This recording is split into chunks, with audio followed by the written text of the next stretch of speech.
side, they're not down. That means that some of those city and county officials. Yeah, a lot of people upstairs in the building are trapped in their offices, basically. And I just got off the phone with former public safety director, and now he is the mayor's right-hand man, James Barber, and he has confirmed to me that there are mental health professionals on the scene. They have not yet, to his knowledge, made contact, direct contact with this man.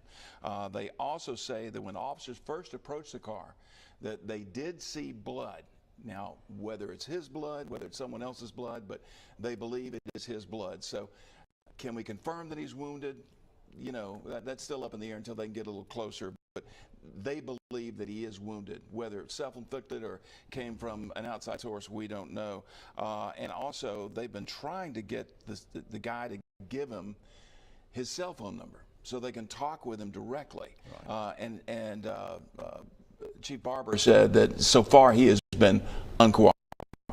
So need to have a communication going on between the negotiators and the mental health folks and the person in the car. Oh, sure. And that's what they were trying to roll that portable phone out to the car. So that's where the cables were. Right. Okay. Right. But right now he said, having the bullhorn, that just doesn't work, because the guy can't understand what they're saying. They can't understand what he's saying, so right now it's just a tough situation for everybody involved.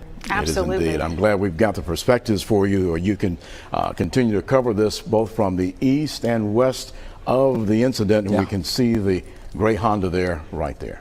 And we do have two reporters on the scene, Fox 10 News reporter Lee Peck and Fox 10 News reporter Brendan Kirby. We have been speaking with them throughout the morning. These are their vantage points, again, from the east and the west, both giving you an idea of the car. You can see the top of the car in the live stream on the right-hand side of your screen, and you can see the side of the sedan in the live stream there on the left-hand side of your screen. And I'm wondering if Brendan or Lee are available right now to kind of give us some insight from their perspective.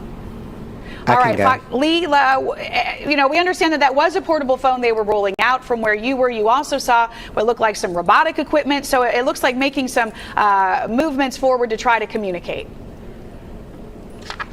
Yeah, and I was going to mention that before Byron did, but yeah, we've seen that before where they, in these robot situations, they try to put a cell phone in there to where they can actually talk to them and communicate with them on the phone and perhaps get them to give it up and resolve this peacefully. But right now, a very, very eerie situation in downtown Mobile. I can tell you a moment ago, before some of the communication was starting, you could hear a pin drop, and that is not the case in downtown Mobile on any day, really, but on a Monday when things are really getting ramped up from the weekend. Right now, from where I'm standing, and it's been there for at least for the last 5 minutes, the police drone, it's a very large drone that's kind of hovering over the center of Government Street, just beyond where the car is, where the person is in the car. It's been hovering for the past 5 minutes. It's been up throughout pretty much this whole ordeal. But again, tactical teams kind of at bay right now, armed with guns. We've seen another one guy appeared to be in a suit, walking with a heavy gun, not something you see every day walking down the street. So this is something you don't see every day, much less in downtown Mobile on Government Street. So a lot of people taken aback by that, but again, a lot of people waiting. It's a watch and wait situation as we watch this continue to unfold. We've heard from people who are kind of stuck because of the parking situation. They're parked in essentially what is, I won't say a crime scene, but has been taped off by Mobile police. So, and a lot of the employees, they're just kind of watching and waiting. I've been talking about this balcony. I've seen a lot of people, kind of come out and just look to say, hey, is it resolved yet? And unfortunately, that is not the case. We are not able to say, yes, this is resolved one way or the other. And we've been talking about all the agencies that are out here. Again, Mobile Police, we see the FBI. One of the guys, Kelly McCurney, I spoke to on the phone earlier when I was in studio. He just came out here and said, hey, I'm the guy you spoke to on the phone. And he was kind of giving me a firsthand account of, again, what he saw. He said they noticed a lot of people looking when this all kind of unfolded. And he said at one point, the person in the vehicle, that door was open, like he was trying to communicate that way, but the door has since been shut for quite some time now. As police are, having a time trying to get this person to do the right thing, give it up. let's get you some help. Whatever help you may need, they are here to get you that help. Is kind of the message that they're trying to convey to this person to end this peacefully. Sarah, Eric. Well, Lee, it's Byron now. Let me ask you a question. I know you said it's very, very quiet there now. Can you hear any sort of communication between the mental health professionals that are on scene, according to James Barber, Chief of Staff for Mayor Stimson, as well as maybe any sort of conversation coming from the car? I know you're about a block away, but can you hear anything that might be going on? Yeah, I'm a block away, Byron. I can see where the activity is going on, and from time to time I can hear that loudspeaker when they were communicating that way. I cannot make out what they're saying. It's enough for me to hear it, but I don't have any idea what they're saying. I would, I can only assume what they're saying, but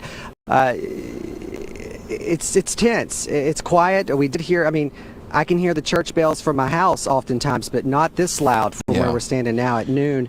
The Cathedral Square rang, and you could hear it clearly, which is, again, at lunchtime on Government Street. This is usually when traffic's jamming at this time of day.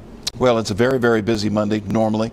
Now, of course, Government Street is just blocked off by several police cars, first responders. This gentleman is in that gray Honda sedan that you see on the picture on your left. You can see the side view of it, and then there you see the picture from Guy Turnbow and Brendan Kirby's position, the very top of it. And again, from what we understand from Chief of Staff Barber, is that they believe this man is wounded. Now, whether or not it's self-inflicted, they don't know if it's upper body, lower body, but they do say that when officers approached the car, they saw blood. So they are assuming it is his blood and doesn't belong to anyone else. But they're trying to get the man to communicate with them, according to Barber. And also they have asked him for his cell phone number so they can talk directly with him. And so far he's refusing to do so. And that's why, Lee, as you mentioned, you saw that portable phone being rolled out, because it is tough.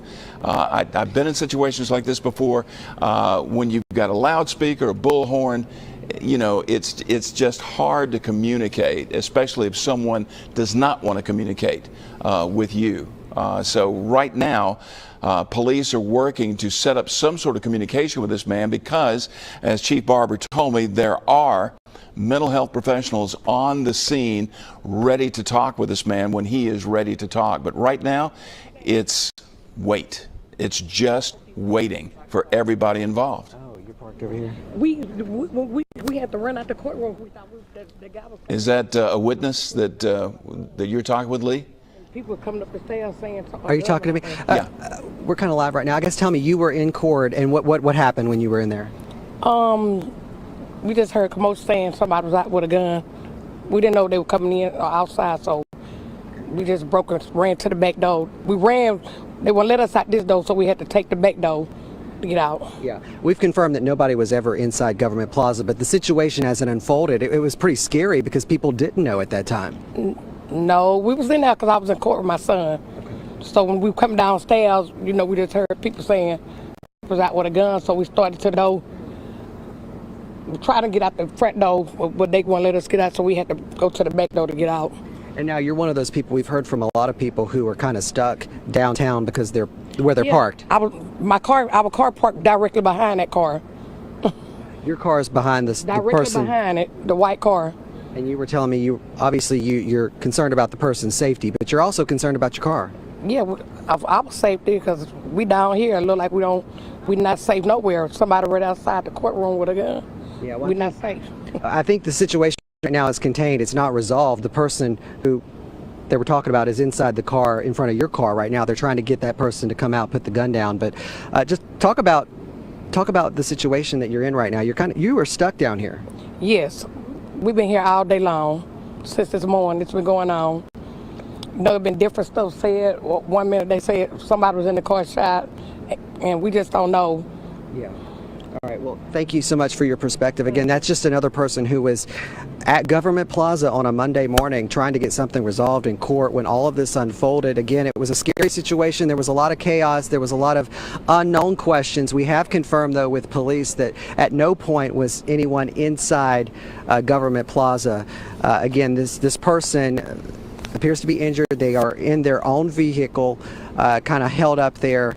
And that's the situation as it stands right now. But you just heard from someone who, again, the terrifying moments when they thought it was something else and they had to kind of run for safety. And right now it's just kind of like a watch and wait situation as they wait and to see how this is all going to shake out here in downtown.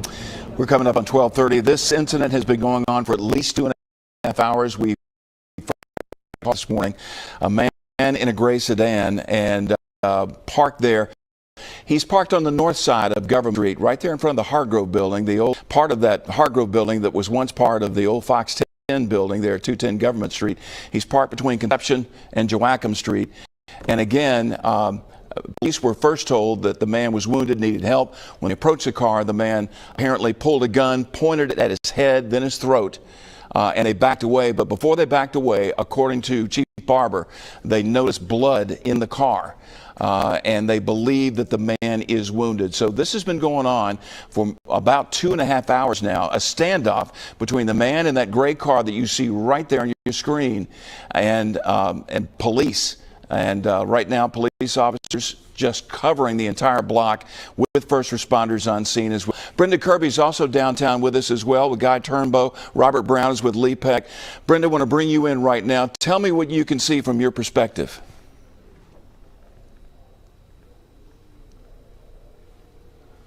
Is Brendan with us? Okay. Yeah. Brendan, can you hear us? Okay. All right. Hey, okay. I'm sorry. Can you hear me now, Byron? Yeah, now we can hear you, Brendan. I just wanted to get your perspective from where you are, what you can see, and if you can hear anything going on between police and the man in that car.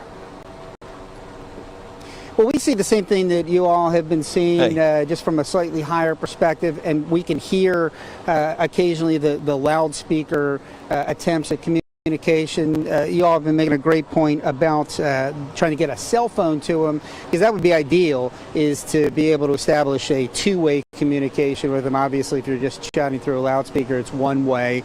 But we've been kind of monitoring this. I've seen the Mayor's Chief of Staff, James Barber, has been out in front taking a look at what's going on. The District Attorney is down there and her Chief Assistant.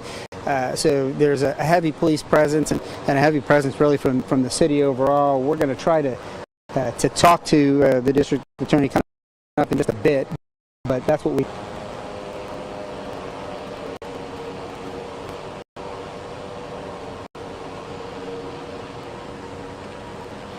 And and again, just to recap for people who might be tuning in, this has been going on really since about 10 in the morning. So we're well more than 2 hours into the standoff. We have reports of one shot and a man who's barricaded himself into a vehicle across the street from Government Plaza, occurring really the worst possible time for Government Plaza. It's a Monday morning. That's when the building is at its busiest, if there's a trial session like there is this week, because you've got all those extra people coming to the courthouse responding to jury summons. And as the week goes on, the number of people go and kind of goes down. But again, we're going to try and see if we can get an update on this from the District Attorney. All right, Brendan, thanks very much. In just a couple of minutes, the Chief of Staff of the Mayor, James Barber, is going to be calling us, and we're going to talk with him to get more information about what is going on. He, too, was upstairs, come downstairs trying to get a first-hand look at the situation. So hopefully we will be getting him on the air at some point when he calls the control room, and we are waiting him to call that number. So in the meantime, though, again, this situation starting about 10 o'clock in the morning. It has been ongoing now for over 2.5 hours. A man in that gray car that you see right there, parked behind the black SUV and just in front of one of the unmarked police cars, the white one there, apparently wounded, according to officers, has threatened suicide by pointing a gun at his head. We don't know what he has said to officers. We do know that in that SWAT van, there are mental health professionals ready and waiting to talk to him when he's ready to talk. Okay, we do have Chief of Staff Barber on the phone right now. Jim, thanks so much for calling us. Sure, thanks for having me, Byron. All right, can you update the situation for us, please? Yeah, mainly, I think I heard you already saying, as I was telling you earlier, we do have mental health providers on the scene, mental health professionals. We have established communications with them. They are in the armored vehicle trying to communicate as we speak. All right, so you have not been able, I'm sorry, I'm having trouble hearing you. You have not been able to establish communication. Is that accurate?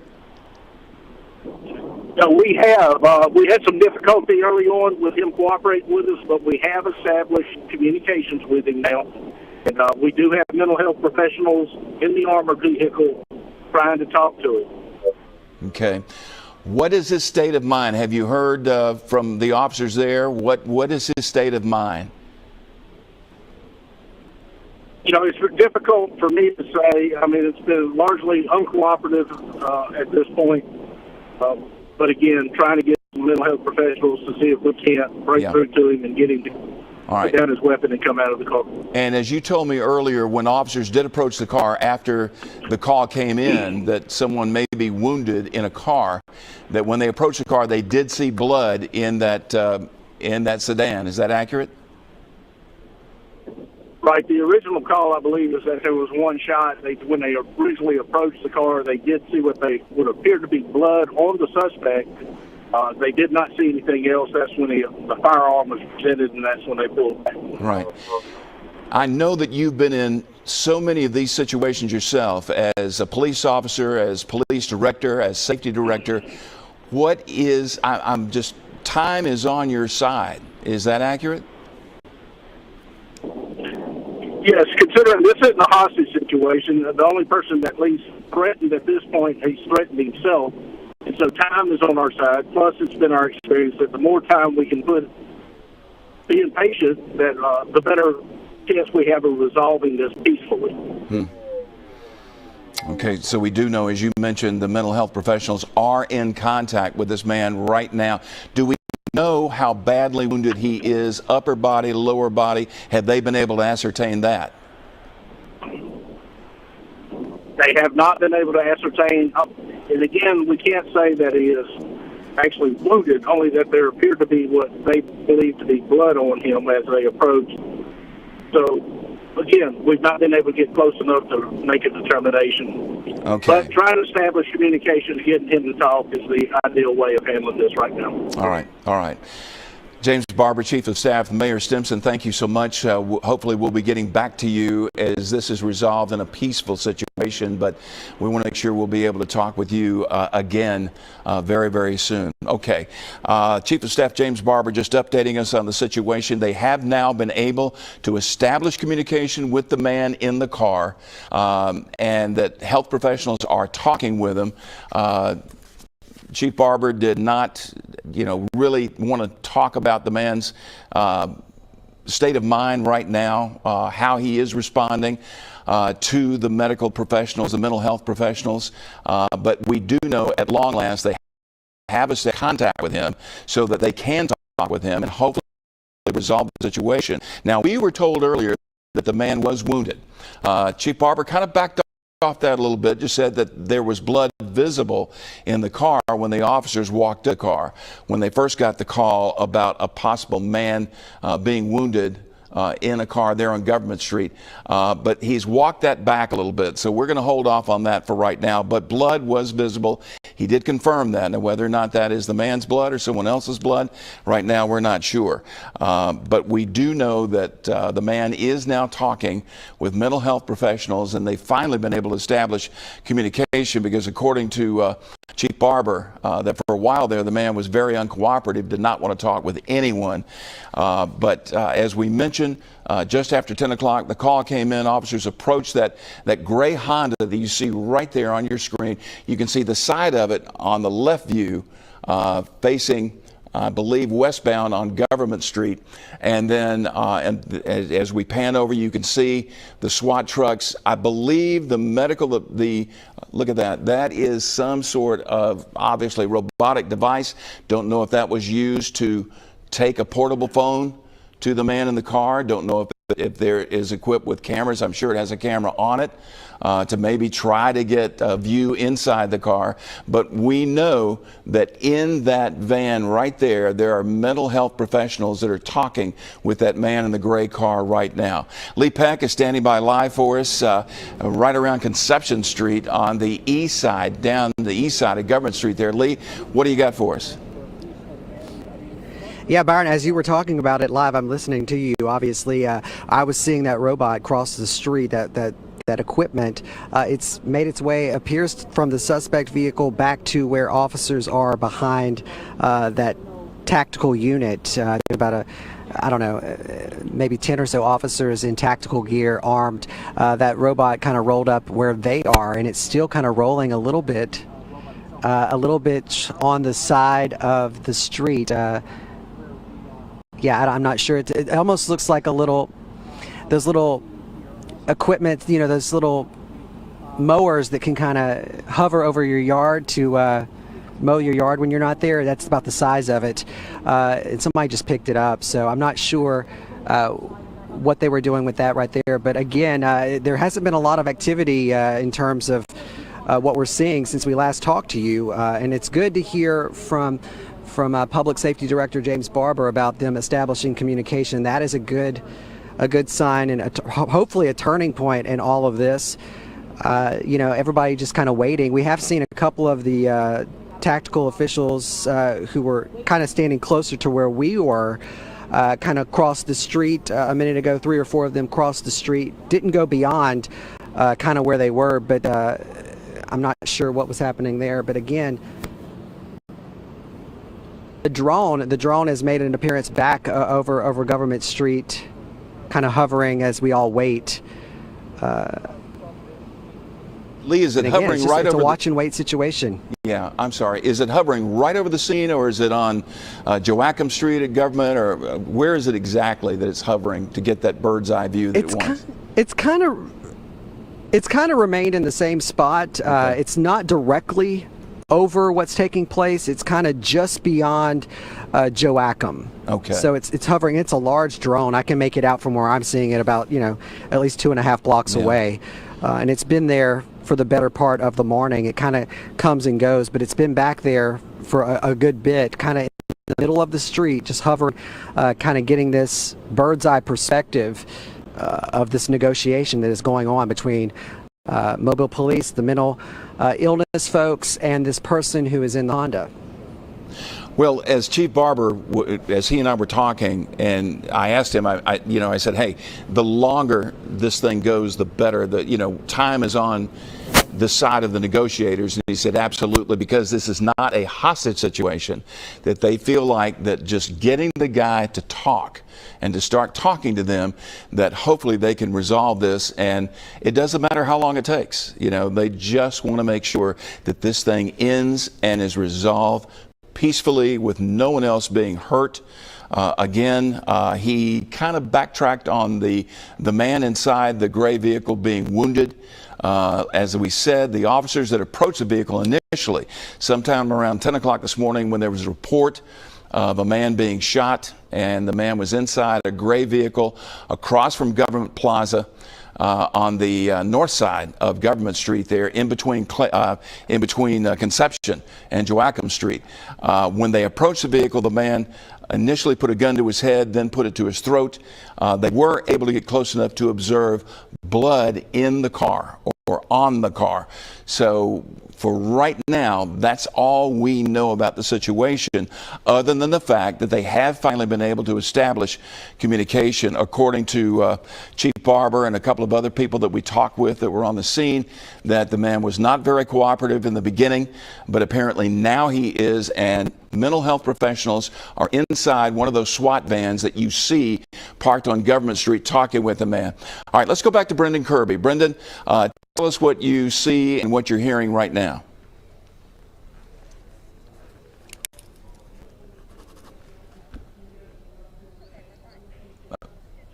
Okay, we're waiting on Brendan Kirby. Brendan is west of the situation near Government Street. Actually, I think he's at the parking lot. Yeah, Brendan, what can you see? What can you tell us right now that's going on? Yeah, Byron, this is the best look we've had at this situation all day long. You get a real bird's eye view there. There is that gray Honda car that has been the source of this disturbance, all morning, dating back to 10 in the morning, and you can really see that that vehicle on the side of the road is surrounded by MPD. We'll zoom in a little bit to see that is where this standoff is going on right now. On the other side of Government Plaza, as you've heard before, there is a report of an injury, and as you've been talking, Byron, the Mobile Police and mental health professionals trying to negotiate that guy's surrender to end this safely without anybody getting hurt. But we've been kind of poking around trees on the street, and you can really just get a good view of it here. There hasn't been much activity out of that car that we've been able to see. Mobile Police, are really from Jackson Street all the way down to basically the entrance of the tunnel have things blocked off. We've seen the SWAT team out here. There's a drone that has been riding overhead, really kind of giving a similar view to what you're seeing here. And right now, the name of the game is just to try to diffuse this situation, get this guy to give himself up, and hopefully prevent any innocent bystanders from getting hurt. But also, the goal is to try and save this guy's life as well. Yeah, and this is such a delicate situation because as former safety director James Barber was telling us, time is on their side because this is not a hostage situation. But, still, we want this thing, everyone wants this thing to be resolved peacefully without incident. Whatever is troubling this man, there are mental health professionals that are on the scene, and as we mentioned, he is finally talking with those professionals. So hopefully this can end peacefully and without anyone being hurt as we take another look at just the vast number of Mobile police cars, FBI's on the scene, first responders are on the scene, and they're all just watching and waiting like the rest of us. Brendan? Yeah, absolutely. And as you mentioned, it's really there's an art and a science to these types of negotiations. They can be very volatile, very fluid. In speaking with people in the past who have done this kind of work, the idea is to try to develop a rapport with the person you're talking to, whether it be a hostage situation where someone has an innocent person that he's keeping trapped inside of a building or a vehicle, or even a situation like this where it's a gunman alone who appears potentially suicidal, and that can be tricky because you're trying to establish a rapport with someone who's a complete stranger. You don't know his mental health history, you don't know what might set him off, so the first step is to establish that two-way communication, and then that's why these things can take time, and it can be inconvenient for people who had business downtown or people who had business in the courthouse. As we mentioned earlier, this has really disrupted things in the courthouse. A number of trials that were scheduled to start today with jury selection, that's on hold. We're told that the elevators are on lockdown over there in Government Plaza. Some people who are parked in the vicinity can't get out. We talked to one woman whose car is parked just two vehicles down from this Honda. So it can be a lot of frustrating to the general public, but the police are operating on a timeline not to resolve things quickly but safely. And that's the whole idea. Yes, is it an inconvenience? It certainly is, but this is real life going on. This is someone that is very, very troubled, and we don't know what the issue is with this person, and we're hoping that the mental health professionals are making some headway with the person that's in that gray Honda sedan right there that you see on your screen, parked on Government Street, right across from Government Plaza. The Hargrave Engineering building that's over there across the street from the Government Plaza. And the good news is that they did and they are able to establish contact with this person, because for a lot of the morning, this person was not cooperating at all. They even rolled out a portable phone for him to use, and apparently, I don't know if he is using that phone or if they were able to establish whether or not they were able to get to his cell number. At first they were asking for a cell number and he was refusing to give it to them. Not sure if he gave them the cell number or if they were able to establish communication some other way. But we do know that there are healthcare professionals, mental health care professionals in one of the SWAT vans, and they're talking to this man in the car. Just to reset everything for you, this all started about 10 o'clock this morning. Reports of a man in a car, possibly wounded or with some sort of injury. When police approached the guy in the gray car there, he pulled a gun up to his head, then to his throat, and then the officers who were approaching the car could see blood either in the car, on the car.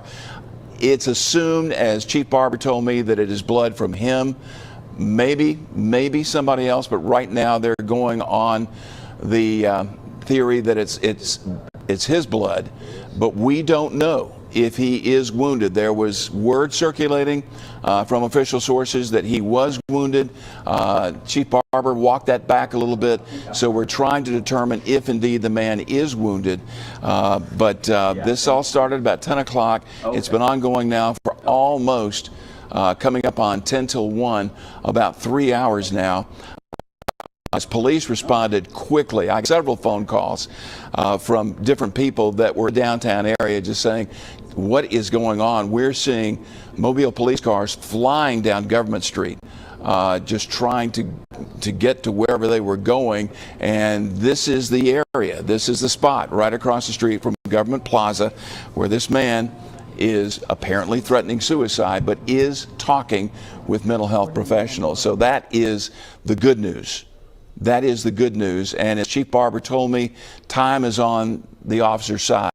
Time is on the people's side, the mental health professionals that are trying to talk with this man and trying to get him to give up and to end this thing peacefully, and to treat, if he does have a wound, treat that wound and make sure that no one else is hurt. Lee Peck is also on the scene for us. He's down around Conception Street. Lee, you're about a block away from this situation. Any other information you can share with us? I can tell you that, again, everybody is just peacefully waiting for what happens next. I thought it was a very interesting point that Chief Barber made when you asked him if time is on their side, and he said yes. He pointed as that being a good sign. Hopefully that is the case. I would really like some more insight about the communication they're having. They're trying every avenue in terms of, we first saw it with the loudspeaker, then the lines of communication with the robot, the cell phone, and now the mental health officials are here trying to communicate with this person. If they know who it is, possibly they've gotten a family member maybe out here. I'm not sure. Maybe a family member could persuade them to come out of the vehicle and talk to someone and get the help that they need and that they're looking for. And I guess that's really what they're trying to determine. What does this person want, and what's it going to take to get them out of the vehicle? Byron? Well, Lee, you make a great point. Number one, let's find out what the issue is. And if a family member can help, great. Sometimes family members can exacerbate the situation. So that's why police and the psychiatrists on the scene, psychologists on the scene have to be very careful that they don't trigger some sort of behavior by bringing a family member in. But yeah, trying to establish that rapport, trying to get on some common ground with that man that's inside the silver Honda right there, parked on Government Street, to try and figure out what they need to do to help him so that he will not go any farther than what he's done right now. Again, Time is on the side of the people negotiating this situation. So that's why everybody just has to be very patient. And as you said, you're seeing SWAT team members, police officers, FBI agents, everybody with a relaxed vigilance.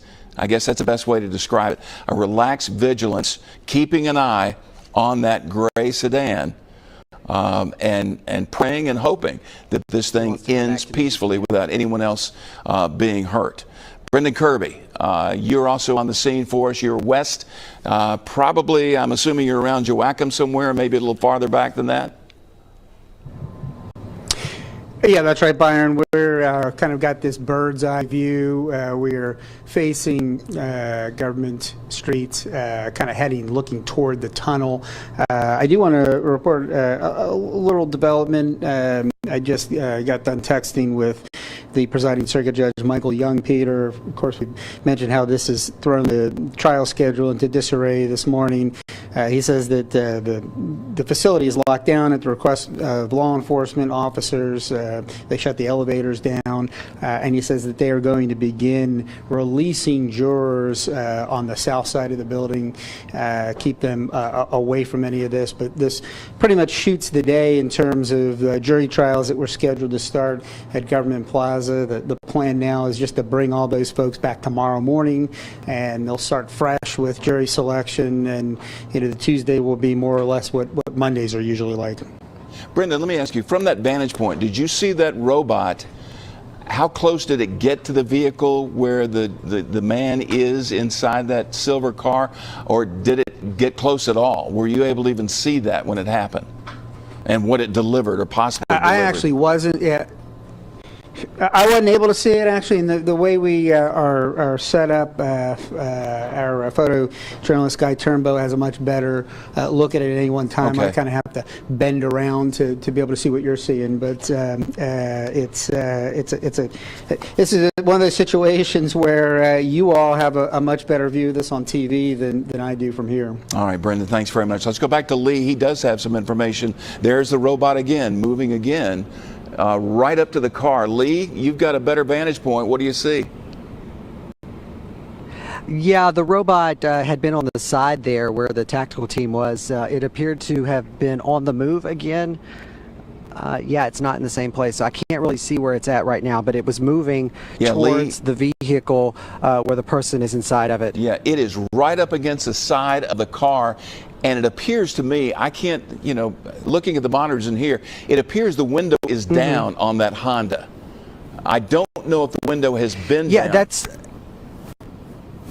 I was looking at from where I'm at. We've kind of zoomed in a little bit. I was trying to figure out if the window was open or if it was just a dark tint job.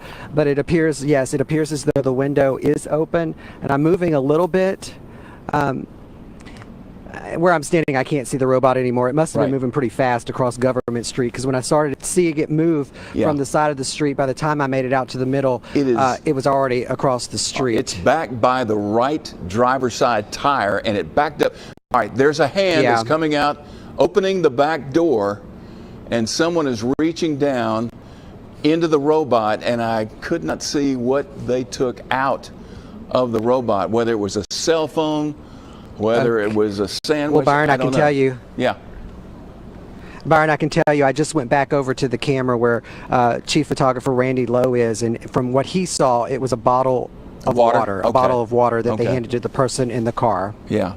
And so they are making communication with them. Obviously, he is telling them that he needs water, so they sent him water. So that, I guess that's a good sign. Yeah. Yeah. And he is in the back seat now. I think for the longest time, a lot of people thought he might be at the wheel, but he is in the back seat, apparently, of that silver Honda. What we could see was African-American male, white hoodie, and he reached for that bottle of water. I couldn't tell at first. I thought it might be another phone, but as you pointed out, I saw it just as he grabbed it and took it in. It was a bottle of water. So, yes, that is a very good sign that he is asking for, just, hey, I'm thirsty, I need something to drink. And the communication line are still open with police and with the psychiatrists and psychologists. Yeah, maybe some trust is being made there, with the communication that's been had. Obviously, they sent the water in, they have the cell phone. Hopefully, they're making some headway and getting to a turning point here where this will be resolved. Hopefully sooner rather than later. I've been hearing people have kind of came and went since we've been here, but this one woman was on the phone with whatever office that she's trying to get to in Government Plaza. Basically, in her question, I was just overhearing her conversation, and she says, "Are you guys going to open up after all this is done?" And I'm pretty sure I didn't hear what they said, but I'm pretty sure they said, "Ma'am, we don't know when this is going to be resolved." So really, everything in downtown, at least in this area, is at a standstill as everyone waits for this to hopefully be resolved peacefully. Yeah. Well, and you bring up a great point that police and the counselors that are there, they're able to establish, this is one way that they work to depressurize the situation is to, hey, are you hungry? Do you need a cigarette? Do you want water? What can we do for you? The drone. Go ahead. The drone is now on the move. It was in the center of the street for a while. I don't know if it's taken a break or what, but the drone has moved off, more towards the Dolphin Street area to kind of where it was. Well, the so robot. I don't see the drone anymore. I just saw it kind of. Yeah, the robot is still in place back near the driver's side back tire, close to the back door back there. So, I'm not sure exactly why now they're moving it back. Again, establishing rapport and establishing what can we do for you, just creates that bond of trust that the people that are counseling with him need to have. And that's really what this is all about, establishing trust and to get that person to think that, hey, this is a safe situation. You can get out of this situation safely for everyone involved. And I'm sure that's the conversation that the mental health professionals are having or have been having with this individual as they try to get him to come out of the vehicle and get him the treatment that he needs, because obviously Mobile police can only do so much. They can respond.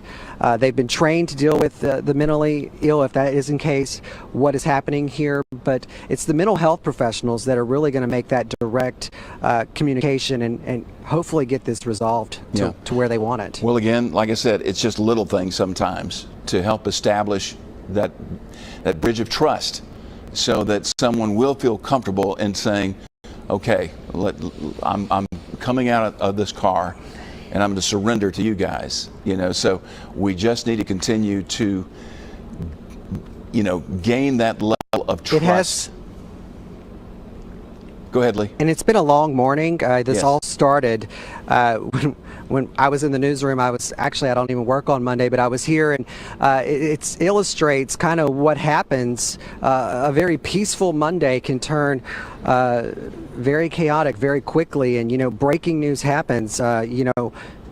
It happens whenever. It happens every day, and it could happen in an instant, and that's exactly what happened. And this has been going on for several hours now. And one thing that kind of reminds us of, okay, this is now entering another hour. We just heard the cathedral bells ring again as it just turned 1 o'clock here in downtown Mobile. So we are still waiting, and that's another reminder that this is going on for another hour.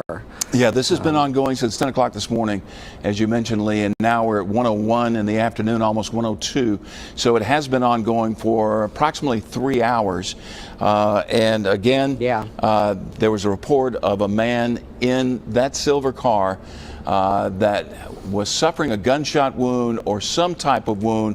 When police approached him, he pulled a gun up to his head, then to his throat. They backed off, but before they backed off, they said they saw blood in the car. And then we have been in this situation ever since. Police responded to the scene en masse.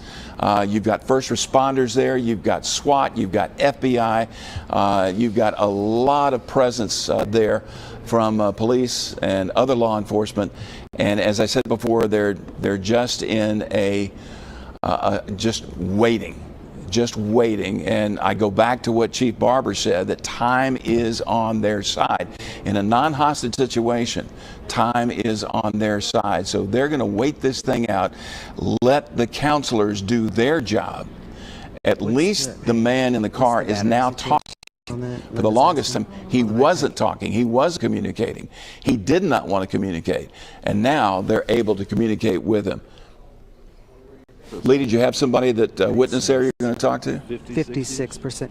No, we're just looking at the battery situation. You know, when we run this equipment for hours on end, it was a question that one of our producers was asking us about our battery power. And we normally fire these up when we go live in situations, whether we're fronting our stories for the daily news or in situations like this where it's, you know, we're kind of wall to wall, which we have been. We were talking about the time thing. We've been live with this equipment for several hours, and it does drain it, but we look to be doing pretty good right now. We may need a little bit of backup if this thing goes any further. Hopefully we're all hoping that it's resolved sooner rather than later, but that's we were kind of discussing that situation. And again, you were saying it's a watch and wait mode, not only for police, but again, I don't know if you can hear that, the bells are ringing again, but it's not only a watch and wait for the law enforcement out here, but the people who are working in this area. And many we're of going those to break folks that away we talked from to the stuck light here because of the parking social situation. Sure. So it's been a long morning, for sure. The United States. It really has, and hopefully this will be resolved and be resolved the way that all of us want it to be resolved. But you know, Fox 10 is on the scene. We've got our chief photographer Randy Lowe. We're going to break away from the We've got Brendan Kirby, Guy Turnbull, Robert Brown is also downtown as well. One of our other fantastic photographers, and you know, we are there on scene bringing you the live pictures of the drama that's been unfolding across the street from Government Plaza since about 10 o'clock this morning. And as Lee mentioned, you know, there are a lot of people still inside that building. A lot of people still inside that building. They were able to let.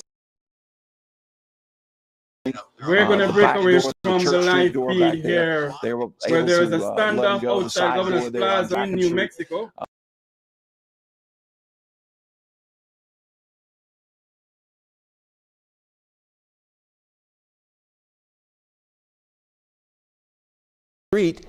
And you are blocked in by this, what is unfolding on Government Street. So yeah, you're not able to move, you're not able to go anywhere, and like the rest of us, you're just having to wait it out.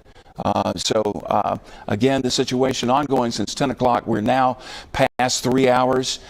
Just minutes ago, just about 10 minutes ago, I see Katrina Frazier, I see Chief Prine. Hopefully they're going to be updating us. Lee, what do you have there with Chief Prine and Katrina Frazier? Yeah, the chief and as Katrina is here with us right now, they're going to give us an update on the situation as it stands right now. I guess once everybody gets in place, he's going to give us a quick update. Okay. Corporal Katrina Frazier, Public Information Officer of Mobile Police. So many of us know her, and she has been there on scene all morning long. I'm sure the chief has been close by as well. And so we're waiting to get an update from him about the current situation. Marlee Peck is live on Government Street. Everybody's with getting the their chief. mic checks and getting everything prepared right now as we get this update, this live update. Right.